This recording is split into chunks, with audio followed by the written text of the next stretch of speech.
would you give to steal what no mortal was meant to own, even if it cost your soul? The orchard gleamed under a sickly moon, and no leaf stirred without witness. In that orchard grew a tree unlike any other. Its fruit shimmered like molten gold. No man dared pluck its apples until a shadow moved among the branches. Tsar Malvin, a ruler whose appetite for perfection had become obsession, discovered one night that his treasure was being stolen. Guards watched in vain, their torches flickering against empty air. Days passed and Tsar's rage gnawed at him, leaving his meals untouched, his halls silent with unease. "My sons," he said, voice brittle as glass, "one of you will uncover this thief, or all will suffer." The first son ventured into the orchard, confident, vigilant. By dawn he returned pale, claiming the night held nothing.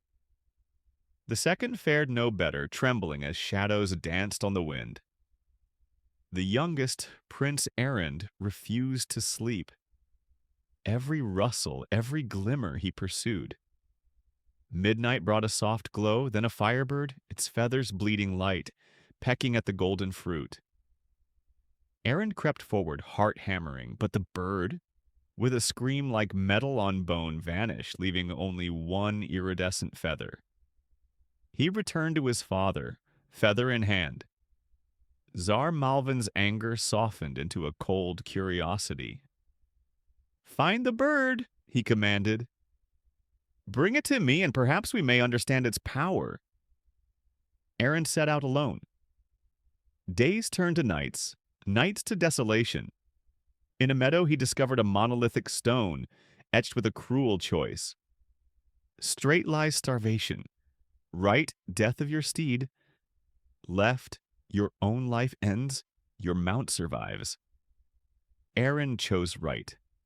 The wolf that appeared from the shadows devoured his horse before his eyes, then spoke with a voice like grinding stone. "You knew the cost and came anyway. I shall guide you now, by my terms." He rode the wolf, which carried him past forests black as ink, over lakes that reflected nothing. At last they reached a fortress, silent under the moon. In the attic, a golden cage glimmered, the Firebird trapped within. Aaron's fingers itched for the cage, its riches calling to him. He remembered the wolf's warning. Touch nothing. Yet the pull was irresistible. The moment he grasped the golden bars, alarms screamed like dying beasts. Guards seized him, dragging him before a ruler whose eyes were molten greed itself. "Attempting to take what is not yours," the ruler hissed. "You will serve me to earn your life." Task after task, betrayal after betrayal, Aaron obeyed. Each trial tested his obedience. Golden horses that vanished under lustful hands, princesses hidden and revealed, and the constant temptation of treasure. Every time he faltered, the wolf saved him, each act a reminder that rules are chains, and breaking them invites ruin.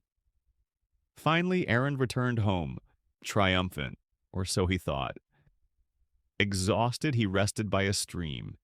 His brothers, envious and hollow-eyed from their own failures, crept upon him, driven by greed sharper than steel. They killed him quietly, seizing the Firebird, the horse, the girl, leaving his body among the reeds, already claimed by crows. But the wolf came, fury incarnate, tearing through the brothers like paper. Aaron awoke restored by waters as cold and cruel as fate itself.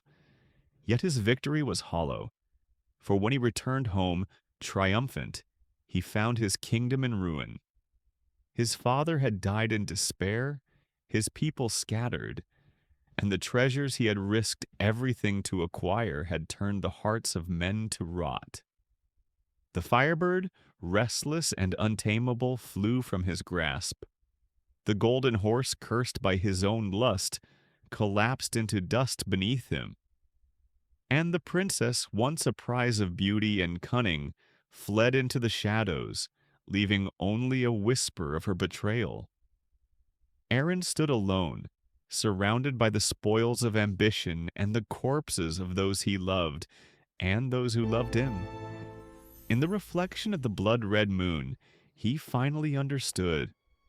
Some treasures are meant to destroy, and the price of desire is never paid in full.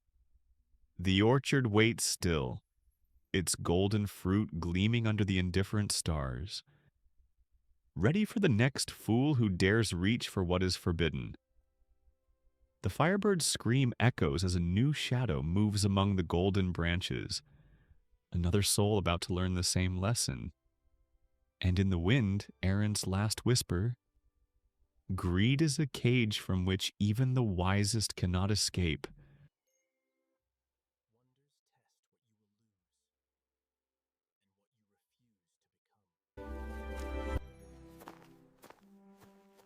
Trust is earned, not taken.